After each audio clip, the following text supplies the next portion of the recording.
বিসমিল্লাহির রহমানির রহিম। আমার প্রাণপ্রিয় বিজ্ঞান শাখার শিক্ষার্থী বন্ধুরা, আশা করি তোমরা সকলে ভালো আছো। আলহামদুলিল্লাহ, আমিও ভালো আছি। আজকে তোমাদের সেই অর্থনীতির অধ্যায়ের শেষ পর্ব সৃজনশীল প্রশ্ন নিয়ে তোমাদের সাথে আলোচনা করব। তো তার আগে তোমাদের সাথে এই সৃজনশীল কিভাবে লিখতে হয় তোমরা সকলেই জানো, তারপরেও আমার অভিজ্ঞতাটা বা দিক নির্দেশনা তোমাদের সাথে শেয়ার করব, যাদের একটু ঘাটতি আছে অথবা যারা ভালো পারো মিলিয়ে নিবে। কিভাবে বেশি নম্বর পাওয়া যায় আমি সেই বিষয়গুলো তোমাদের সাথে শেয়ার করব। লেখার পদ্ধতি, আসলে সৃজনশীল লিখতে গেলে কি কি বিষয়গুলো লক্ষ্য রাখতে হবে, এই বিষয়গুলো তোমাদের সাথে আজকে শেয়ার করব। অর্থাৎ আমরা খাতা দেখতে গিয়ে দেখি অনেকেই কিভাবে জ্ঞানের উত্তর লিখতে হবে বা অনুধাবন স্তর কয়টি, কিভাবে লিখলে ভালো নম্বর পাওয়া যাবে, স্যাররা কমফোর্টেবল বোধ করে বা নম্বর দিতে আমাদের ভালো হয়, সহজ হয়, তোমরা নাম্বার বেশি পাবে, এই লক্ষ্যে কিছু কথা বলবো এবং দিক নির্দেশনামূলক আলোচনা করব।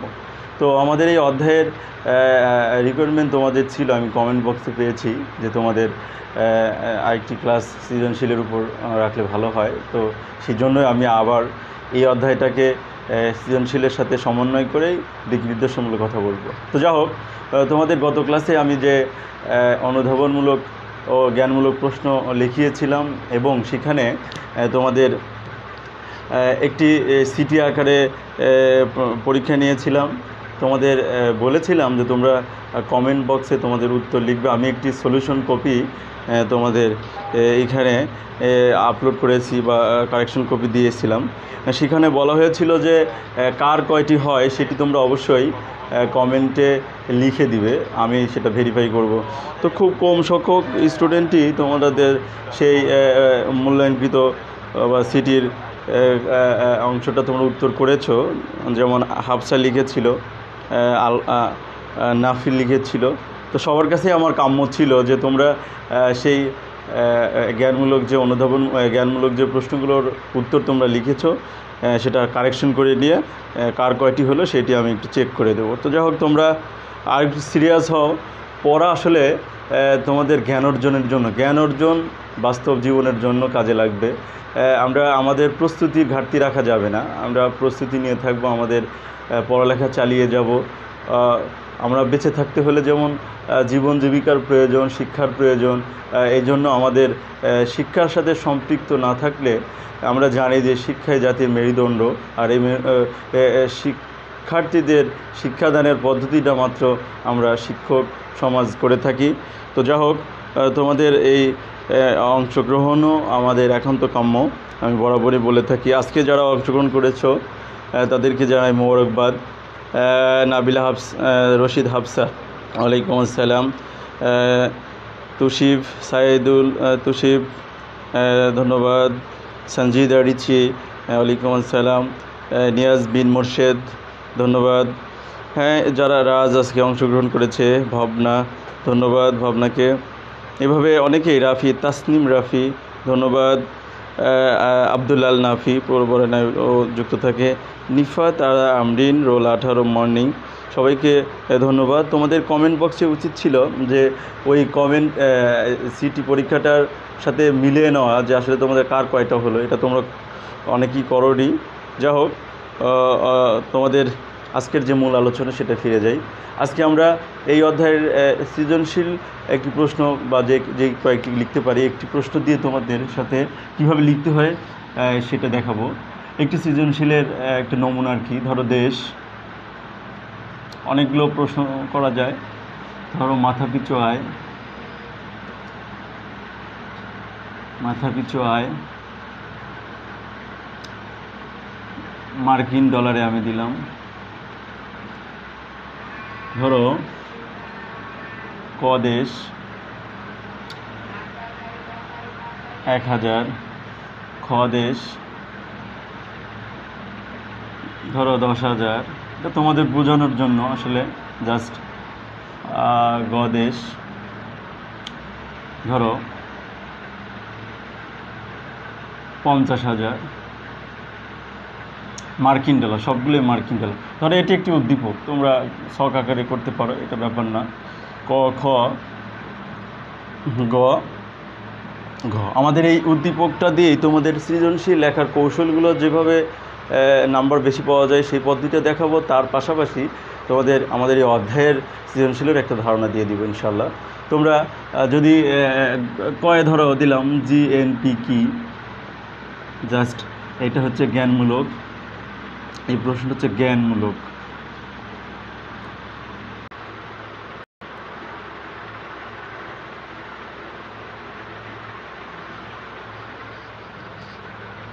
এটা হচ্ছে জ্ঞান প্লাস অনুধাবন, জ্ঞান প্লাস অনুধাবন। তোমরা মনোযোগ দাও, জ্ঞান প্লাস অনুধাবন। এখানে জ্ঞানে 1, অনুধাবনে 1, তাহলে 2। এরপরে এই অংশটাকে আমরা ছক, এটা ধরে নিলাম ছক, ছকে উল্লেখিত ধরো গটা বললাম, গ দেশের অর্থনৈতিক বৈশিষ্ট্য বর্ণনা করো, সংক্ষেপে দিলাম বর্ণনা করো। এখানে জ্ঞান আছে, অনুধাবন আছে, সংক্ষেপে লিখলাম, এবং প্রয়োগ আছে। এখানে 1 + 1 + 1 = 3, দেখা যায় কিনা তোমরা খেয়াল করো। এরপরে ঘনঙে ধরো আমি দিলাম যে ছকে উল্লেখিত ক ও খ দেশের মানুষের জীবনযাত্রার মান, জীবনযাত্রার তুলনা করো। অনেকভাবে দেওয়া যায়, আমি এখানে জায়গা কম। তুলনা করো, বিশ্লেষণ করো, মতামত দাও, এইভাবে অনেক কথা আছে এখানে। ঠিক জ্ঞান, অনুধাবন, প্রয়োগ প্লাস উচ্চতর দক্ষতা, এটা হচ্ছে 1 + 1 + 1 + 1, অর্থাৎ 4 নম্বর, অর্থাৎ 4, 3, 7, 2, 9, 1, 10। আমরা একটি সৃজনশীলের জন্য এটা প্রযোজ্য, একটি সৃজনশীলের জন্য আমরা এই ডায়াগ্রামটা বুঝলাম যে একটি সৃজনশীলের জন্য আমরা লিখব। তো আমরা যখন পরীক্ষার প্রশ্নের উত্তর লিখি তখন দেখা যায় যে আমাদের শিক্ষার্থীরা স্তরগুলো ভেঙে লেখে না, অর্থাৎ তারা শুরু করে নম্বরের সাথে একটা প্রশ্নের যে একটা স্পেস দিতে হয় বা একটু ফাঁকা রেখে শুরু করতে হয়, বা আমরা যদি এই নম্বরটা 1 নং সৃজনশীল বলি তাহলে আমাদের উত্তর লেখার সময় ঠিক মাঝখানে যদি লিখি 1 নং প্রশ্নের 1-এর ক নং বা 1, এইভাবে আমরা লিখতে পারি যে 1-এর ক নং প্রশ্নের উত্তর, তাহলে আমাদের এটা মাঝে সহজে আমরা জ্ঞানমূলক প্রশ্নের উত্তর বা প্রথম প্রশ্নের উত্তর পাবো। এরপর আরেকটু গ্যাপ দিয়ে আরেকটা এইভাবে ফাঁকা দিয়ে লিখতে হবে। এটা একটা লেখার পদ্ধতি যা সহজেই আমরা নাম্বার দিতে পারি। আর মার্জিন করে লিখতে হবে, এটা একটা সুন্দর অবশ্যই লিখতে হবে। তো যাই হোক, আমরা এই প্রশ্নের আলোকেই তোমাদের ব্যাখ্যা দেব প্রত্যেকটা ধাপে। দেখো, যদি আমরা এইখানে জ্ঞান চিন্তা করি, দেখো কয়ে জ্ঞান আছে, ক্ষয়ে জ্ঞান আছে, গয়ে জ্ঞান আছে, ঘয়ে জ্ঞান আছে। তাহলে আমরা যদি এটাকে, তোমরা উদ্দীপকটা মুছে নাও, আমি এখানে উপরে ব্যাখ্যা আমি মুছে দিলাম, তোমরা তুলে রাখো। একটি সৃজনশীল দিয়ে তোমাদের 7টি সৃজনশীল, তোমাদের পরীক্ষায় যেহেতু 7টি সৃজনশীলের উত্তর করতে হয় 11টার মধ্যে থেকে, সেখানে তোমরা কতগুলো জ্ঞান পাও এটাই আমি তোমাদের বোঝাতে চাচ্ছি। দেখো, একটি সৃজনশীলের মধ্যে আমরা জ্ঞান পাই 4টা, একটির ক্ষেত্রে প্রযোজ্য। ধরো একটি সৃজনশীলের ক্ষেত্রে জ্ঞানমূলক প্রশ্ন হচ্ছে 4টি। তাহলে আমরা এখানে কিন্তু কয়টা জ্ঞান পেলাম? 1টা জ্ঞান, 2টা জ্ঞান, 3টা জ্ঞান, এই হলো 4টা জ্ঞান। তাহলে 4টি জ্ঞান একটা প্রশ্নে যদি আমরা স্তর করে বুঝে লিখতে পারি, তাহলে 4টি জ্ঞানে 7টা সৃজনশীলে আমরা 28টি জ্ঞান পাচ্ছি। তাহলে 28টা নম্বর আমরা সহজেই পেয়ে যাব। তেমনিভাবে আমরা যদি অনুধাবন চিন্তা করি, তাহলে দেখো এখানে অনুধাবন, এখানে অনুধাবন, এখানে অনুধাবন, তাহলে 3টা অনুধাবন আছে, 3টি অনুধাবন আছে। অনুধাবন হলো 3টি, তাহলে 3টি 3 মার্ক আমরা ওখানে দেখিয়েছি। তাহলে 7টা সৃজনশীলে 21 নম্বর, আমরা 21 নম্বর। এরপরে আমরা যদি যাই প্রয়োগ, দেখো এখানে আছে প্রয়োগ, এখানে প্রয়োগ আছে। তাহলে প্রয়োগ একটু ডিফারেন্টভাবেই চেষ্টা করছি তোমাদের। প্রয়োগ হলো 2 নম্বরের, অর্থাৎ 2টি জায়গায় আছে। আমরা 7টি প্রশ্ন করতে গেলে 7 দুগুণ 14 নম্বর এরকম প্রয়োগ আছে। এরপরে আসি আমরা উচ্চতর দক্ষতা।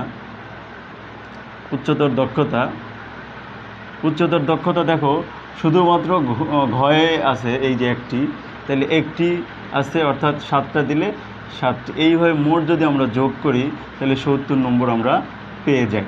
তো এই 70 নম্বরের মধ্যে দেখো জ্ঞান আছে 28 প্রত্যেকটা। তো আমরা এইভাবে কখনো ভাবিনি, এবং এইভাবে নম্বর করলে আমরা অনেকেই পেয়ে যাই কীভাবে, যে গয়ে 3 নং 3টা নম্বর স্তর করি না, বা ওইভাবে আমরা সুন্দর করে লিখি না, তখন আমরা 3-এ 2 পাই, সাধারণত অনেক সময় 1 পাই। এর কারণ রয়েছে যে আমাদের স্তরগুলো সুন্দর করে বিন্যাস করা নেই, এবং স্তরের যে ব্যাখ্যা, সেই ব্যাখ্যাগুলো আমরা জানি না। তাহলে আমরা একটি সৃজনশীলের যে 4টি জ্ঞান, 3টি অনুধাবন, 2টি প্রয়োগ এবং একটি উচ্চতর দক্ষতা থাকে, সব মিলিয়ে 7টি সৃজনশীলের ক্ষেত্রে এই ছকটা তোমরা অনুসরণ করতে পারো। তোমরা লিখে নাও, ইনশাল্লাহ তোমাদের ব্যাখ্যা দেব এখন যে কিভাবে আমরা পাবো। তোমরা দ্রুত তুলে নাও, তাহলে তোমাদের জন্য সুবিধা হবে। এরপরে আমি আমাদের আজকের যে সৃজনশীলের সেটার ব্যাখ্যাও দেবো, পাশাপাশি কিভাবে যে আমরা জ্ঞান ধরবো, অনুধাবন ধরবো, প্রয়োগ ধরবো, সেটিও আমরা ইনশাল্লাহ ব্যাখ্যা দিচ্ছি। তো যা হোক, তোমরা উপরের অংশটা তুলে নাও, দ্রুত তুলে নিতে হবে। তার মধ্যে তোমাদের অংশগ্রহণ এবং তোমাদের কোনো মতামত আছে কি না এটা আমাদের জানা জরুরি। এই কারণ আমরা ক্লাস পড়াচ্ছি তোমাদের জন্য, শেখানোর উদ্দেশ্যে। শিক্ষণ পদ্ধতি যদি আমাদের সার্থক না হয়, তাহলে আমাদের আসলে শিক্ষাদান পদ্ধতি বা শিখানো পদ্ধতি আমাদের ব্যর্থ হয়ে যাবে। তো তোমরা প্রশ্নের যে ক্যাটাগরি, সেই বিষয়গুলো তোমরা লক্ষ্য করছো নিশ্চয়ই। এই মুহূর্তে অনেকেই দেখছে, অনেক শিক্ষক মণ্ডলী, অভিভাবক, সম্মানিত এবং আমার স্নেহের শিক্ষার্থীরা, সবাইকে আবারও আমার অন্তঃস্থল থেকে জানাই অভিনন্দন। ক্লাস প্রাণবন্ত করতে হলে অংশগ্রহণ করতে হবে, নিজেদের নাম, রোল, শ্রেণী উল্লেখ করতে হবে, এবং তোমাদের কাঙ্ক্ষিত জানার যে প্রয়োজন, কোথায় সমস্যা আছে, সমস্যাকে উল্লেখ করে কমেন্ট করতে হবে। তাহলেই তোমাদের অংশগ্রহণ বা শেখার পদ্ধতিটা সার্থক হবে। প্রিয় শিক্ষার্থী বন্ধুরা, তোমরা আজকে আল নাফি আমাকে কমেন্টে লিখেছিল, স্যার আরেকটি ক্লাস। তো আমি চিন্তা করলাম যে তোমাদের সাথে কিভাবে সৃজনশীল লিখতে হয় এবং কিভাবে উত্তর করতে হয় এবং কিভাবে লিখলে ভালো নম্বর পাওয়া যায়, সেই বিষয়টাকে আমি লক্ষ্য করেই তোমাদের এই আজকের ক্লাস ইনশাআল্লাহ অংশগ্রহণে ব্যাখ্যা দেওয়ার চেষ্টা করছি। মাত্র তোমাদের সকলের অংশগ্রহণ করতে হবে না। সমস্যা নেই, দিবা, ধন্যবাদ। খুঁজে বের করো, চেষ্টা করব তার ব্যাখ্যা দেওয়ার জন্য, না থাকাই তো ভালো। তো আমি উপরে অংশটা মুছে দিলাম। তোমরা 70 নম্বরের যে ব্যাখ্যা আমি দিয়েছি, আর যে বহু নির্বাচনী সেটিরও অনেক ব্যাখ্যা রয়েছে, আমরা পরবর্তীতে দিব ইনশাআল্লাহ। তো আজকে আমাদের যে মৌলিক আলোচনা হচ্ছে এই উদ্দীপকের আলোকে 4টি, এখন আমরা একটি একটি করে আলোচনা করব। জিএনপি কি?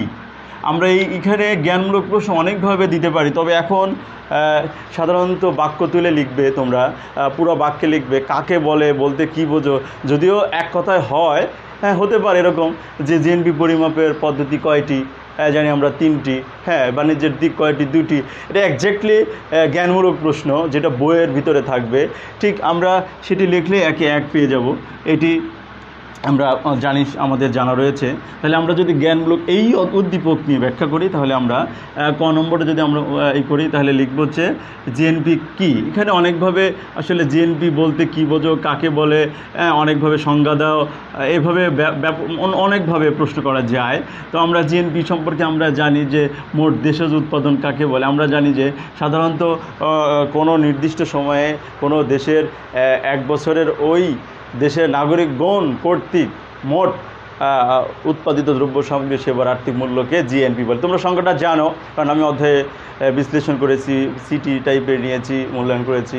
তো আমি লিখে দিলাম না। তাহলে একটি লাইনে যে আমরা এইটা লিখব, সেটি হচ্ছে জ্ঞানমূলকের 1 নম্বর আমরা পেয়ে গেলাম। আমাদের এটা সমস্যা নেই কারোরই, আমি জানি। তাহলে আমরা জিএনপি কাকে বলে আমরা লিখতে পারলাম। তাহলে একটা অংশ আমাদের শেষ। তোমরা এই ক নংয়ের যে 1 নংয়ের ক, এই যে সৃজনশীলটি এইখানে লিখবে, আর এখানে ভালো ভালো জায়গা রাখবে বেশ, যাতে আমরা একে যে 1 বা 1 আমরা এইভাবে ইংরেজিতে দিয়ে থাকি, তুমি একে 1 পেয়ে যাও। পরে যখন ধরো লিখতে লিখতে এই জায়গায় শেষ হলো কথাটা, তোমরা আবার 2-এর খ দিবা, সরি মানে 1-এর খ নং প্রশ্নের উত্তর দিবা। 1-এর খ নং আমাদের কী আছে, আমি কিন্তু নিচে মুছে দিচ্ছি, খেয়াল করো, মুছে দিচ্ছি। তোমরা দেখো আছে মাথাপিছু আয় বলতে কী বোঝো, ব্যাখ্যা করো। এখানে যদি ব্যাখ্যা করো, অনেক সময় পাবলিক পরীক্ষায়ও থাকে না, কিন্তু মূলত আসলে আমাদের প্রশ্ন করা এবং উত্তর করা দুইটার মধ্যে সামঞ্জস্য রাখা উচিত। আসলে মূল যে নিয়ম অনুধাবন বলতে আসলে আমরা প্রথমে জ্ঞানের উত্তরটা লিখে তারপরে সেটা সম্পর্কে আরেকটু ব্যাখ্যা দেওয়া, নিজে বইয়ের সাথে মিলে, এটা হচ্ছে অনুধাবন। কি বুঝলাম আমি, সেটাকে হচ্ছে অনুধাবন বলা হয়। তাহলে জ্ঞানকে আমরা একটা স্তরে লিখতে পারি, স্তরে লিখতে পারি, অর্থাৎ আমাদের এই খ নংয়ে হচ্ছে 2টি স্তর হবে। এখানে স্তর বলতে আমরা অনেকজন অনেকভাবে ব্যাখ্যা দেয়, যে ধাপ বলে, প্যারা বলে, কিন্তু মূলত আসলে জ্ঞানের, তুমি জ্ঞানকে বোঝাইতে তোমার 1টি প্যারা হতে পারে, 2টি প্যারা হতে পারে, সেটা মেজর নয়। জ্ঞানকে তোমাকে বোঝাইতে হবে। তো জ্ঞানের উত্তর সাধারণত তোমার 1টি প্যারা বা একটা লাইনেই হয়ে যায়। তো অনুধাবন যখন আমরা করব তখন আর একটা ধাপে লিখব বা আর একটা স্তরে লিখব, এইটাই তোমাদের বোঝানোর চেষ্টা করেছি। ধরো আমরা যদি এই মাথাপিছু আয়ের ক্ষয়ের উত্তরটা লিখতে চাই, মাথাপিছু আয় বলতে কী বোঝো, কোনো দেশের, ধরো কোনো দেশের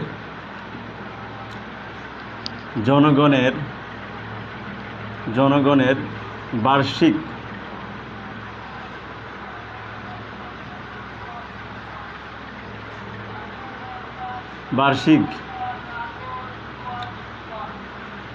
আয়ের গড়কে হলো মাথাপিছু আয় বলে, মাথাপিছু আয় বলে। ধরো এরকম লিখলাম, অনেকভাবে লেখা যায় বলে, তোমরা বইয়ের সংখ্যাটা এখানে এসে কিন্তু শেষ হয়ে গেছে।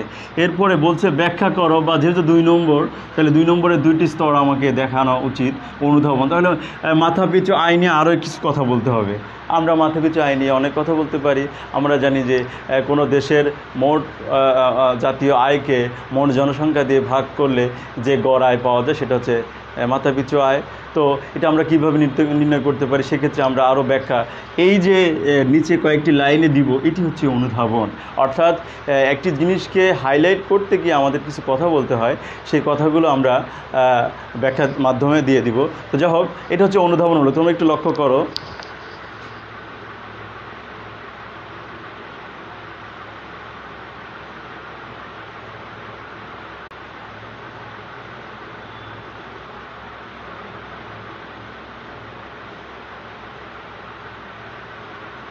হ্যাঁ প্রিয় শিক্ষার্থী বন্ধুরা, তাহলে আমরা অনুধাবনের অংশটাও বুঝলাম। এরপরে আমরা আসব, আমরা 1-এর ক বুঝলাম, খ বুঝলাম, এবার আমরা গ নং প্রশ্নটার ব্যাখ্যা দিব, কিভাবে গ লিখতে হয়। এটা খুব ইম্পর্টেন্ট একটি টপিক সৃজনশীলের জন্য। তোমরা মনোযোগ হও যে আমরা যখন গ নং প্রশ্ন লিখব, এখানে 3টা স্তর থাকবে। ধরো 1-এর গ আমরা এখন লিখব। এখানে প্রথমে আমাদের প্রশ্ন করছে যে ছকে উল্লেখিত গ দেশের অর্থনৈতিক বৈশিষ্ট্য। আমরা গ দেশ কী সেটা যদি আমরা না লিখি, তাহলে আমরা আমাদের জ্ঞানকে হারিয়ে ফেললাম। তো জ্ঞান হারিয়ে ফেললে আর মানুষ কীভাবে তার কী বুঝবে, কিছুই বোঝা যাবে না। অর্থাৎ তার সজীবতা নেই, তার অনুভূতি নেই, তার বেঁচে মানে তার দেহ থেকে কোনো লাভ নেই। তো আমাদের যখন আমরা এই মানে জ্ঞানটা না লিখি, তখন অনেক স্টুডেন্ট আছে সরাসরি উত্তর লেখা শুরু করে দেয়। নো, তোমাদের জ্ঞানের উত্তরটা 1 লাইন ওখানে লিখতে হবে। জ্ঞানের উত্তরটা কি, আমরা ওইভাবে লিখতে পারি যে ছকে উল্লেখিত গয়ে উন্নত দেশের কথা আমরা দেখছি, উন্নত দেশ। আচ্ছা, তাহলে এই উন্নত দেশই একটি জ্ঞান, এটা আমি এইভাবে এখানে উল্লেখ করছি জ্ঞানের কথা, তোমাদের লিখতে হবে না। উন্নত দেশ আমরা লিখব, ছকে উল্লেখিত গ দেশে অর্থনীতির যে বৈশিষ্ট্যের উল্লেখ হচ্ছে সেটি হলো উন্নত দেশ। এই উন্নত দেশটা আমাকে জ্ঞানে প্রথমেই লিখতে হবে। তারপরে কি চেয়েছে, বৈশিষ্ট্য চেয়েছে, না কারণ চেয়েছে, না ব্যাখ্যা চেয়েছে, না বর্ণনা চেয়েছে, না তুলনা চেয়েছে, না পার্থক্য চেয়েছে, এটার চিন্তা পরে। আগে আমার দেশটা ধরতে হবে। আমরা অনেকেই লেখার শেষে গিয়ে লিখি যে হ্যাঁ এটা হচ্ছে উল্লেখিত দেশ হচ্ছে উন্নত দেশ। নো, তোমাকে জ্ঞানের উত্তরটা প্রথমেই লিখতে হবে। জ্ঞান লেখার আমরা যখন প্রশ্নের খাতা দেখি, তোমাদের মূল্যায়ন করি, তখন কিন্তু আমরা প্রথমে জ্ঞানের উত্তরটা আগে দেখে নেই। গয়ে আসলে জ্ঞানে তুমি কি লিখছো, পরের চিন্তা পরে তুমি যতই ভালো লেখো না লেখো কোনো আমরা 0 দিয়ে দেই। কারণ তোমাকে যেতে হবে উত্তরা, তুমি যে গেছো যাত্রাবাড়ি, তুমি যাত্রাবাড়ি যত টাকা পয়সা খরচ করে যত ঘন্টাই যাও না কেন, তুমি উত্তরা তো জীবনে পাবা না, তাহলে তোমাকে বৃথা আস্ফলন হবে। সুতরাং তোমাকে সঠিকটা দিয়ে সঠিক জ্ঞানটা ধরে তারপরে তোমাকে অনুধাবনে যেতে হবে। তাহলে আমরা উন্নত দেশ বা উচ্চ আয়ের দেশ, তুমি উচ্চ আয়ের দেশ বলতে পারো। আমাদের উদ্দীপক অনুযায়ী উচ্চ আয়ের দেশই কথা বলা আছে, যেহেতু ওখানে 50,000 মার্কিন ডলার, সেটা আমরা উচ্চ আয়ের দেশ বলতে পারি, উন্নত দেশ। এটা মৌলিক হচ্ছে, এটাই ভালো হয়। তো যাই হোক, 2টা দিলে নাম্বার আমরা দিব। তো উচ্চ আয়ের দেশ আমরা পেলাম। উচ্চ আয়ের দেশের বৈশিষ্ট্য, তো উচ্চ আয়ের দেশ বলতে উন্নত দেশকেই বোঝায়, তাহলে উন্নত দেশের বৈশিষ্ট্যগুলো আমরা এখন লিখব। এখানে অনেক কথা আছে যে অনুধাবনের স্তরটা আমাদের একাধিক প্যারা হতে পারে, পয়েন্ট আকার হতে পারে, শক আকারে হতে পারে, ডাজ নট ম্যাটার। আমাদের মনে রাখতে হবে যে অনুধাবনের স্তর হচ্ছে তারকে বোঝাইতে গিয়ে যে কয়েকটা হতে পারে, 2টা প্যারা হতে পারে, একাধিক প্যারা হতে পারে, একটা প্যারা হতে পারে, এটা ব্যাপার না, পয়েন্ট আকারে হতে পারে।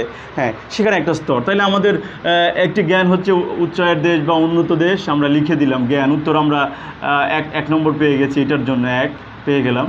এরপরে আমাদের চেয়েছে বৈশিষ্ট্য, খেয়াল করো। তো বৈশিষ্ট্য লিখতে গেলে আমরা উন্নত দেশের বৈশিষ্ট্যগুলো আমরা জানি যে উচ্চমান, শিল্পায়িত দেশ, তারপরে হচ্ছে উন্নত উৎপাদন, তারপরে হচ্ছে মানে উচ্চ মাথাপিছু আয়, তারপরে হচ্ছে জীবনযাত্রার মান উন্নত। এইভাবে আমাদের সঞ্চয়, উৎপাদন সব প্রক্রিয়ায় উন্নত, সব উচ্চমানের, নগরায়ন, তারপরে রাজনৈতিক স্থিতিশীলতা, এইভাবে যতগুলো পয়েন্ট তোমাদের আগে পড়িয়েছি, এগুলো তোমরা লিখবে, পয়েন্টের আকার ব্যাখ্যা দিতে পারবা তোমাদের সময়ের সাথে সাপোর্ট করে। তো মনে রাখতে হবে যে আমাদের উত্তর করাটা বেশি প্রয়োজন। 7টা প্রশ্নের উত্তর যদি আমি সুন্দর মতো না লিখতে পারি, তাহলে যত বড়ই লিখি না কেন লাভ নেই, সেটাও খেয়াল রাখতে হবে সময়ের দিক দিয়ে। একটি সৃজনশীলের জন্য আমরা 18 থেকে 20 মিনিট বরাদ্দ রেখে থাকি বলে মনে হয়। তারপরে যা হোক, জ্ঞান পর অনুধাবন আমরা লিখলাম। অনুধাবন লিখলাম হচ্ছে বৈশিষ্ট্য। এখানে একটি কথা আছে, আমরা যে এই অনুধাবনটা পেলাম, উদ্দীপকের আলোকে এখন প্রয়োগ করব। প্রয়োগটা অনেক সময় 2য় স্তরেও লেখা যায়, 3য় স্তরেও লেখা যায়। 3য় স্তরে যদি আমরা সাধারণত 3য় স্তরে লিখি, 2টাভাবেই হবে, সমস্যা নেই। তো আমরা কিভাবে বুঝলাম যে এই গটা হচ্ছে উন্নত দেশ বা উচ্চ আয়ের দেশ, সেটা তোমাকে প্রয়োগের ঘরে লিখতে হবে। প্রয়োগের ঘরে কি লিখতে হবে? উদ্দীপকের ছকে উল্লেখিত যে মাথাপিছু আয়ের US ডলার, মার্কিন ডলার দেওয়া আছে 50,000, এটা আমাদের পাঠ্য বইয়ের যে ওয়ার্ল্ড ব্যাংকের তথ্য অনুসারে দেওয়া আছে যে 12,276 থেকে তার উপরে যত আয় রয়েছে বা যত তার চেয়ে উপরে, এই ধরনের দেশ হচ্ছে আয়ের দেশ, হচ্ছে মাথাপিছু আয়ের দেশ হচ্ছে কি উচ্চ আয়ের দেশ, উন্নত দেশ। সেই দৃষ্টিকোণ থেকে উদ্দীপকে আমরা লক্ষ্য করছি যে 50,000 মার্কিন ডলার, তাহলে অবশ্যই উন্নত দেশ। এই যে বিষয়টা কম্পেয়ার করলা উদ্দীপক থেকে তোমাদের যে সমন্বয় করে উন্নত দেশে আসলে, এটাই হচ্ছে প্রয়োগ। ক্লিয়ার সবাই? একটু এই কথাটা আমার মনোযোগ দাও। উদ্দীপকের সাথে যে পাঠ্য বইয়ের যে সমন্বয় করে তুমি লিখছো, এটি হচ্ছে প্রয়োগ। তুমি কিভাবে বুঝলে আসলে এটা উন্নত দেশ? তোমাকে উদ্দীপক থেকে তোমাকে হিন্টস দেওয়া হয়েছে, এই হিন্টসের আলোকে উদ্দীপক থেকে আমরা পাঠ্য বইয়ে চলে যাব। তুমি লজিক দেখাচ্ছ যে এই কারণে যে 12,276 থেকে তার চেয়ে উপরের যে দেশগুলোর মাথাপিছু সেটা উন্নত দেশ। যেহেতু উদ্দীপকে 50,000 আছে, তাহলে 12,276 উপরের যে দেশগুলো রয়েছে, সেই দেশগুলো হচ্ছে 50,000 অবশ্যই উচ্চ আয়ের দেশ। এই জিনিসগুলো আমাদের মাথায় রাখতে হবে প্রিয় শিক্ষার্থী বন্ধুরা। তাহলে আমরা অনুধাবন প্রয়োগ কিন্তু আমরা এই সৃজনশীলে বুঝে ফেলেছি। এরপরে আমরা আসবো হচ্ছে তোমার উচ্চতর দক্ষতা, আরেকটি স্তর লাগবে এখানে তোমাদের। আমি ধরো এটা গয় বোঝাচ্ছি, ঘয়ে গিয়ে ঘয়ে আরেকটি অংশ রয়েছে আমাদের, তোমরা মনোযোগ দাও। জ্ঞান আমরা বুঝে ফেলেছি, যে ঘয়ের জ্ঞানটা আমরা কীভাবে পাবো তোমরা একটু খেয়াল করো। জ্ঞান এখানে থাকলো, অনুধাবন থাকলো, আমরা এখানে একের ঘটা লিখব। আরও অনেক সৃজনশীল রয়েছে তোমাদের এইভাবে, এই পাঠ থেকে রয়েছে, এই অধ্যায় থেকে রয়েছে। তো আমি ঘটা জাস্ট বোঝানোর চেষ্টা করেছি। দেখো, ছকে উল্লেখিত ক ও খ, যদি ক থাকতো, ক খ থাকতো, এখানে অনেকভাবে ঘুরিয়ে পেঁচিয়ে প্রশ্ন করা যায়। ধরো কটা আছে, খটা আছে, তাহলে আমাদের জ্ঞান এই ক খই হলো জ্ঞান। কেন নয়, আমরা ছকে উল্লেখিত ক দেশ হচ্ছে ধরো অনুন্নত বা নিম্নের দেশ, অনুন্নত বলতে পারি, অনুন্নত বা নিম্ন। আমি সংক্ষেপে ক দেশ, কটা ব্যাকেটে দিলাম ক, ও খ দিলাম হচ্ছে মধ্য, যাকে আমরা উন্নয়নশীল বলি। বৈশিষ্ট্য দিতে গেলে আমরা উন্নয়নশীল বলতে হবে। এইটাই আমাদের জ্ঞান। আমরা যে ক খ উদ্দীপকে যে পেলাম, এটা তার বৈশিষ্ট্য দেখে প্রথমেই আমরা যে জ্ঞান বিচার করে নিলাম যে আসলে ক কোন দেশ, খ কোন দেশ, সেটা আমরা এখানে লিখে দিই, এটা আমাদের জ্ঞান। প্রিয় শিক্ষার্থী বন্ধুরা, আমাদের এই জ্ঞানটাকে প্রথমে লিখে নিতে হবে। তোমরা নিশ্চয়ই বুঝতে পারছো যে 4টি স্তরেই জ্ঞান রয়েছে। আমি তোমাদের পূর্বের যে ব্যাখ্যা দিয়েছি 7টা সৃজনশীলের কীভাবে জ্ঞান বের করতে হবে, এখানে জ্ঞান লিখলাম। এরপরে ক্ষয়ের দেশের এখানে জীবনযাত্রা তুলনা, এটা একটু বড় হয়ে যায়। আমরা যদি একটি হতো তাহলে তোমরা অনুধাবনে হয়তো ক দেশের যদি বৈশিষ্ট্য বলতে, তাহলে ক দেশের বৈশিষ্ট্যটা লিখতে। এখানে 2টা দেশের কথা বলতে, তাহলে 2টা দেশের বৈশিষ্ট্য আমরা তুলনা করব। যে উন্নত দেশের উন্নত দেশের জীবনযাত্রার মান নিম্ন, কিন্তু উন্নয়নশীল দেশের জীবনযাত্রার মান উচ্চ উন্নতির দিকে, অর্থাৎ ক্রমবর্ধমান বৃদ্ধি পাচ্ছে। এভাবে আমরা তুলনা করে অনুধাবনটা লিখছি। এরপরে আমরা প্রয়োগে কেন কিভাবে পেলাম সেটার ব্যাখ্যাটা আমরা ওই জীবনযাত্রার মানের যে রেঞ্জ আছে এটার মতো এখানে সেই রেঞ্জের পরিপ্রেক্ষিতে ককে পেলাম নিম্ন আয়ের দেশ বা অনুন্নত দেশ, আর খকে পেলাম কি অনুন্নত দেশ। তাহলে খ কেন পেলাম হচ্ছে মধ্য আয়ের দেশ, সেটা রেঞ্জ উদ্দীপকের আলোকে কথা বলবো, অর্থাৎ উদ্দীপক প্লাস বই। এবং তোমার খেয়াল রাখবা যে এই দুটো সমন্বয় করে নিজের লিখতে হবে। এখানেও তাই, উদ্দীপক থেকে আমরা যে বইয়ে পেলাম বা সংশ্লিষ্ট পাঠ্য বইয়ে পেলাম, এটা নিয়ে নিজে লিখতে হবে। এই উদ্দীপকের সাথে সমন্বয় করে লেখা প্রয়োগ। এরপর হচ্ছে উচ্চতর দক্ষতা। প্রিয় শিক্ষার্থী বন্ধুরা, উচ্চতর দক্ষতাটা হলো আরও নিজস্ব দক্ষতা। আমরা এই সবগুলো জ্ঞান অর্জন করে যে আমরা নিজে থেকে কোনো মতামত চাওয়া হবে, বিশ্লেষণ করতে হবে, বা পক্ষে বিপক্ষে যুক্তি, সম্পূর্ণ নিজস্ব জ্ঞান বুদ্ধির থেকে নিজের দক্ষতা, অর্থাৎ নিজের দক্ষতা ওই পাঠের আলোচনা থেকে আমাদের আলাদা একটা স্তরে নিজের মতামত, আমরা উপসংহার অনেক সময় বলে থাকি, পরিসমাপ্তি বলে থাকি, এই ধরনের তোমার উপর ছেড়ে দেওয়া উদ্দীপকের যে আলোচনা তোমাকে বিশ্লেষণ করতে বলতে পারে, যেটা বলবে সেটাকে তুমি খণ্ডাবা, এটা হচ্ছে তোমার নিজস্ব উচ্চতর দক্ষতা। অর্থাৎ তোমার নিজের জ্ঞান বুদ্ধি বিচার বিশ্লেষণ করে উদ্দীপকের আলোকে তোমার উপর যে প্রশ্ন দেওয়া হবে সেইটার উপরেই তোমাকে বিশ্লেষণ করতে হবে, সেটা হচ্ছে তোমাদের উচ্চতর দক্ষতা। তো আমরা একটি সৃজনশীলকে কিভাবে ভেঙে ভেঙে আমরা উত্তর লিখব, কিভাবে ভালো নম্বর পাবো, কিভাবে আমরা 7টি সৃজনশীল সুন্দর করে লিখে অধিকতর নম্বর ফাইনাল পরীক্ষায় বা পাবলিক পরীক্ষায় পাবো, তার একটি কনসেপ্ট, একটা মৌলিক ধারণা তোমাদের আমি এই সংক্ষিপ্ত আজকের ক্লাসে দেওয়ার চেষ্টা করেছি মাত্র। প্রিয় আমার প্রাণপ্রিয় স্নেহের শিক্ষার্থী বন্ধুরা, তোমরা ক্লাসটা মনোযোগ সহকারে দেখবে এবং ক্লাসগুলো ভেরিফাই করবে, বারবার বিশ্লেষণ করে দেখবে যে তোমাদের সমস্যাটা কোথায় এবং তোমাদের জানার বিষয়টা কোথায়। সেগুলো তোমরা তোমাদের কমেন্ট বক্সে অথবা যে কোনোভাবে তোমাদের জানার প্রয়োজন থাকলে তোমাদের সংশ্লিষ্ট শিক্ষকের কাছে বা বড়দের কাছে জেনে নিবে। যা হোক, আজকে আমাদের আজকের ক্লাসের সময় শেষ, আমরা এখন শেষ করব ইনশাআল্লাহ। তোমাদের সুস্বাস্থ্য কামনা করে আজকে এই অর্থনীতির তোমাদের বার্ষিকের সিলেবাসের রিপিট আছে, আমি আবার প্রয়োজনে যাব। তো দ্বিতীয় টিউটোরিয়ালের যে অর্থনীতির অংশ শেষ, এরপরে আমাদের আরও নতুন 2টি অধ্যায় রয়েছে, ওটি আমরা আলোচনা করব। এখন আমরা পুরাতন অধ্যায়গুলো বার্ষিক হিসেবে রিভিশনে যাব, যে ঠিক কীভাবে এবং তোমাদের রিকোয়ারমেন্ট থাকবে যা, সেটার উপর নির্ভর করবে। তোমরা অবশ্যই তোমাদের কাঙ্ক্ষিত চিন্তা চেতনা, যা তোমাদের প্রয়োজনটা কি, তোমাদের মনের অভিব্যক্তিটা তোমরা অবশ্যই কমেন্ট বক্সে লিখে দিবে। আমি সেই অনুপাতেই তোমাদের পরবর্তী ক্লাস সাজিয়ে বা তোমাদের জন্য উপস্থাপন করবো ইনশাআল্লাহ। সকলের সুস্বাস্থ্য কামনা করে আজকের পাঠ আমি এখানে শেষ করছি। আল্লাহ হাফেজ।